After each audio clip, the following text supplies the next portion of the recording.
Hello everyone, सो आज हम drama fifth की एक्सप्लेनेशन देखने वाले हैं। Let's see what is going to happen, क्योंकि आज ये शूटिंग स्टार देखने वाले हैं। फिर इसके बाद ये अपने स्नैक्स वगैरह ये सारी चीज़ें ला के आ जाते हैं और फिर इन्हें पता चलता है कि जिस तरह से न्यूज़ में कहा गया था कि शूटिंग स्टार आज 1 बजे निकलेगा।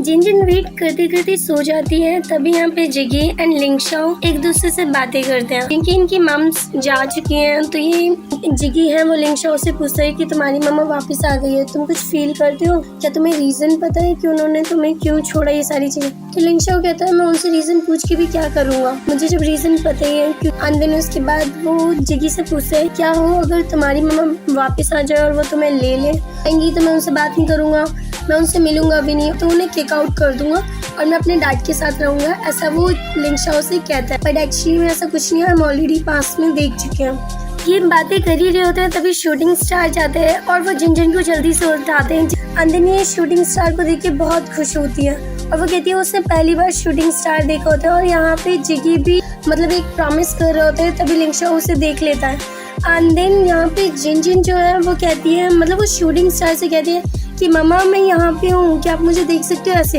यहाँ पे पता चलता है कि जिन को भी अपनी मम की बहुत याद आती है, कि ये भी अपनी मम्मा को मिस करती है। सो मीन्स यहाँ पे ये तीनों एक ही बोट में हैं।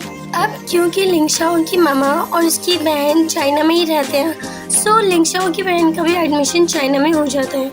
लेकिन वो जिन के घर नहीं जाना चाहती।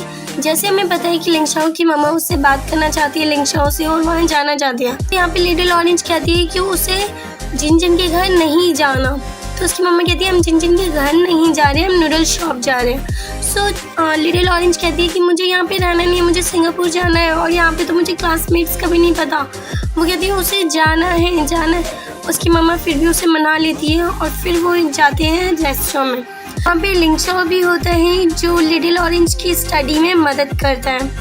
एंड देन शाओ जो लिटिल ऑरेंज है उसके नेक के पास एक स्पॉट बना होता है, ये बर्थ मार्क दोनों के नेक पे ही होता है एंड सेम प्लेस पे होता है। जिन ये सारी चीज़ें देख रही होती है और उसे बहुत गुस्सा आता है और वो बीन्स को इतनी तेज तोड़ती है, तभी उसे जिगी वहाँ से लेके चला जाता है। जिन स्कूल में भी रात वाली बातें ही सोच रही होती है एंड वो कहती है कि लिटिल ऑरेंज कितनी अनोइंग है और उससे कहीं ना कहीं ये भी लगता है कि लिटिल ऑरेंज की लिंगशाओ को ले ना ले।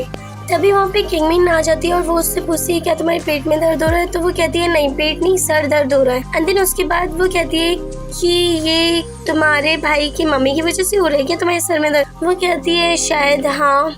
एंड देन उसके बाद वो कहती है कि उसे अनकंफर्टेबल फील हो रहा है क्योंकि लिटिल ऑरेंज बहुत बार्गेनिंग है, मीन्स वो बार्गेनिंग करती है कि वो लिंगशाओ की बहन है। एंड वो कहती है कि अगर जिगी की मामा भी एक छोटी बहन को ले आई तो फिर उसका क्या होगा? एंड देन वो कहती है क्या वो पूरी ज़िंदगी स्ट्रेंजर्स के साथ रही है? तो किंगमिन कहती है कि पूरी ज़िंदगी कहाँ, भी तो तुम छोटी मीन्स टीनेजर हो। फिर उसके बाद वो कहती है कि तुम्हें पता है तुम्हारे भाई जिगी को क्या पसंद है? तो उसके बाद वो कहती है उसे नहीं पता। तो वो पूछती है तुम क्यों पूछ रहे हो? तो वो कहती है क्या तुम अपने भाई का बर्थडे भूल गई, उसका बर्थडे आ रहा है? तो वो कहती है फिर तुम्हें कैसे पता मेरे भाई का बर्थडे? फिर यहाँ पे किंगमिन थोड़ा सा फिर ब्लश कर दिया। लिंगशाओ जिगी के बर्थडे के लिए हेडसेट लेते हैं एंड देन वो जिन से कहता है कि जिगी को ये पक्का पसंद आएगा और जिगी का ब्लैक कलर भी फेवरेट है। वो इस बात पे कोई रिस्पॉन्स नहीं देती क्योंकि वो ऑलरेडी उन सारी बातों को सोच के उसका दिमाग खराब हुआ होता है। लिंगशाओ कहता है कि तुम इतनी वियर्ड बिहेव क्यों कर रही हो रिसेंटली? फिर उसके बाद वो बताती है लेंथ ब्रेथ, क्योंकि उसका भाई लिटिल ऑरेंज को यही पढ़ा रहा होता है। तो लिंगशाओ कहता है क्या तुम जेलस हो इन सारी चीज़ से? वो कहती है क्यों, किससे? फिर उसके बाद वो वहाँ से चली जाती है। जिन के टाइम यहाँ पे बहुत सारी कुकिंग करते हैं क्योंकि आज है जिगी का बर्थडे। सो लिंगशाओ अपने डैड की हेल्प करता है। लिंगशाओ भी कहता है कि तुम क्यों यहाँ पे हो, मुझे हेल्प करने दो, आज तुम्हारा बर्थडे है और जाओ, तुम्हारी आंट तुमसे मिलने आई है। जिन यहाँ पे कार्विंग कर रही होती है क्योंकि इससे ये करना पसंद है और यहीं पे हमारी जिगी की आंट भी होती हैं जो जिन के साथ बैठी होती है। तभी यहाँ पे जिगी आता है एक प्लेट में एप्पल्स के स्लाइसेस लेके एंड जिन बिना हाथ धोए, जिगी कहता है तुम्हारे हाथ भी वॉश नहीं है? तो वो कहती है मेरे पास स्टिक है ना, मैं स्टिक से यूज़ कर लूँगी। कहता है कि तुम्हें ही सारी सफाई करनी पड़ेगी। तभी जो जिगी की आंट है वो उसे लेके रूम में चली जाती है एंड वो उससे बहुत सारी बातें करती है कि तुम जिन से ऐसे बात नहीं कर सकती, तुम उनके घर में में रह रहे हो तो तुम्हें थोड़ी सी हेल्प करनी पड़ी। मतलब वो कहते हैं कि खुद को लिंग शाओ से कंपेयर मत करो। लिंग शाओ के डैड हैं, वो यहाँ पे सैलरी देते हैं और तभी वो यहाँ पे रहता है। तभी जो जिनजिन के डैड हैं वो डोर नॉक करते हैं और वो थोड़ी बहुत इनकी बातें सुन लेते हैं। फिर वो डोर नॉक करते हैं और जिगी को बाहर बुलाते हैं, तो ये सब बाहर जाते हैं एंड देन ये सब अपना डिनर वगैरह करते हैं। फिर वो बहुत ही मतलब एक वियर्ड सा बिहेवियर कर रही थी। वो जिगी को बार बार उसके शोल्डर पे टैप कर रही थी कि थोड़ा सा तो एडिकेट सिखाओ, क्योंकि जिगी ऐसा होता है ना, फैमिली में कहीं से भी कुछ भी उठा के खाने लगते हैं। जिनजिन के डैड बहुत ही ज़्यादा ड्रिंक कर लेते हैं क्योंकि आज वो फिर सैड होते हैं, क्योंकि उन्होंने जिगी, लिंग शाओ, जिनजिन पे कभी हाथ नहीं उठाया, कभी उन्हें डांटा तक नहीं, उन्हें प्यार से रखा। लेकिन जो जिगी की सेकंड आंट है वो जिगी को बार बार मतलब टैप कर रही थी उसके शोल्डर पे एंड देन बार बार उसे बता रही थी कि तुम्हें ऐसे बोलना है, ये करना है, ऐसे खड़े होना है, कि तुम दोनों मेरे बेटे हो, मेरी। क्योंकि उन्हें ये बात सारी चीज़ें बहुत बुरा लगता है कि सब एक एक करके वापस आ रहे हैं एंड सब कह रहे हैं मेरे बेटे हैं, ये मेरे। वो कहते हैं हमारा कोई ब्लड रिलेशन नहीं है, कोई सेम नेम नहीं है, लेकिन स्टिल वी आर फैमिली और तुम दोनों मेरी बच्चे हो। एंड देन इसी पे इसके डैड बहुत ज़्यादा गुस्सा करने लगते हैं कि मुझे बहुत ही टेरिबल फील होता है, मुझे बहुत ही सैड फील होता है कि मैंने कभी इन्हें मारा तक नहीं। एंड वो बहुत खुश होते हैं कि उन्हें दो दो बेटे मिल गए, लेकिन इसके बाहर के लोग होते हैं, वो मिलने आए होते हैं, वो बहुत ही वियर्ड सा बिहेव करते हैं उनके बच्चों के साथ। वो कहते हैं अगर लोगों को इनकी इतनी फिक्र हो रही है तो कहाँ है इनके रियल पेरेंट्स, कहाँ है इनकी रियल फैमिली, कहाँ है इनकी रियल ग्रैनी। जिनजिन के डैड आज बहुत ही ज़्यादा अपसेट हैं ये सारी चीज़ें देख के। एंड देन उनकी तबीयत खराब हो जाती है, उन्हें रूम में ले जाया जाता है। लिंग शाओ के डैड को जॉब पर जाना होता है, तो वो कहते हैं कि वहाँ पे एक डस्टबिन जो भी कुछ है वो रख दो, ताकि जब भी उन्हें वॉमिटिंग आए, थ्रो अप करें वो, तो उन्हें कर सके। और घबराना मत, अगर कुछ हो तो मुझे कॉल कर। फिर यहाँ पे जिनजिन कहते हैं कि मेरे डैड बहुत ही ज़्यादा परेशान हो गए इतनी सारी प्रॉब्लम्स को सप्रेस करते करते, मीन्स स्टॉप करते करते। सो लिंग शाओ कहता है क्यों, क्या तुम लिटिल ऑरेंज को हेट नहीं करती?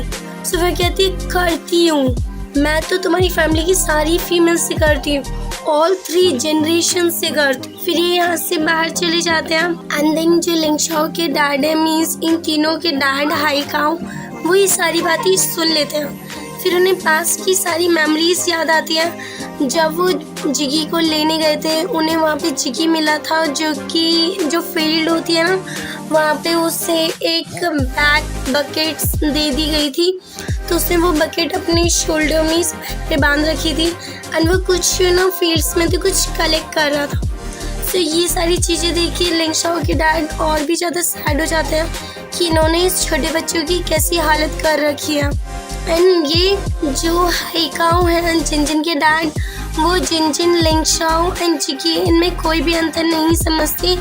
वो यहाँ पे बस जिगी को देखने आए होते हैं कि जिगी क्या कर रहा है, क्या नहीं कर रहा। फिर जो हाईकाओ है वो जिगी की ग्रैंड माँ समझता है एंड अंजिन जो जिगी की ग्रैनी है, वो अपनी जो जिगी की मामा है उसके ऊपर बहुत ही ज़्यादा चिल्ला कि उन्होंने कैसे उनकी मामा की बगैर ही एक ऐसे आदमी से शादी कर ली जो उन्हें छोड़ के चला गया। फिर हाईकाओ कहता है कि जिगी के फ्यूचर का क्या होगा, क्या आप उसे स्कूल नहीं भेजोगी ये सारी चीज़ें? तो उसकी ग्रैंड माँ कहती है स्कूल जाना इतना ज़रूरी नहीं है जितना फील्ड में काम करना, फ्री में कुछ नहीं मिलता। फिर इसके बाद हाईकाओ कहते हैं कि आप जिगी को मुझे दे दो, मैं उसकी देखभाल कर लूँगा। तो फिर ये जिगी को उन्हें दे देते हैं। यहाँ पे हाईकाओ रात में उठे होते हैं और वो देखते हैं कि वॉशरूम से कोई आवाज़ आ रही होती है।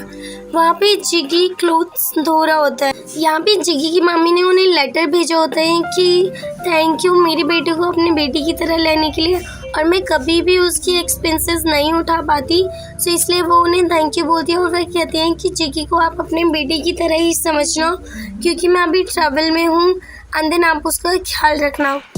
जिगी अपनी आंट को बाहर छोड़ने जाता है एंड उसकी आंट कहती है कि आज शायद उन्होंने कुछ अनप्लीजेंट चीज़ें कह दी जिस वजह से उसके डैड अनहैप्पी हो गए। तो जिगी कहते हैं कि कोई प्रॉब्लम नहीं है, डैड इन सारी चीज़ों को माइंड नहीं करेंगे। जिनजिन यहाँ पे अपनी कार्विंग कर रही होती है, जब भी डोरबेल बजने पे वो देखती है कि बाहर लिटिल ऑरेंज खड़ी है। वो कहती है कि तुम यहाँ पे कैसे आए, एंड देन वो उसे टीज करने लगती है कि अब तुम यहाँ पे क्या हर वीकेंड पे आओगी, ये तुम्हारा घर नहीं है। वो कहती है कि मेरा भाई कहाँ है, तो वो कहती है तुम्हारा भाई भी यहाँ पे नहीं है। वो कहती है अपने भाई को कॉल करो। तो वो कहती है कि शायद वो अपना फ़ोन घर पे ही छोड़ के चला गया। तो जिनजिन कहती है मुझे नहीं पता। वो कहती है मूव आउट और वहीं पे खड़ी रह। तो लिटिल ऑरेंज जाने से मना कर देती है। तो वो कहती है कि मेरे साथ चलो और मेरे भाई को ढूंढो। तो जिनजिन कहती है मैं क्यों जाऊँ। तो लिटिल ऑरेंज कहती है अगर नहीं जाओगी तो मैं तुम्हारे घर से नहीं जाऊँगी। तो जिनजिन कहती है कोई बात नहीं, मैं जा रही हूँ। फिर इसके बाद वो डील करती है और वो उसे 100 यान देती है। जिनजिन कहती है 100 यान। फिर वो उससे 100 यान ले लेती है। अंदर जिनजिन और लिटिल ऑरेंज बाहर आए होते हैं उसके भाई को ढूंढने के लिए। लिटिल ऑरेंज फिर भाई के पास ले जा रही हो तो वो कहती है मुझे नहीं पता। जिनजिन कहती है मुझे नहीं पता।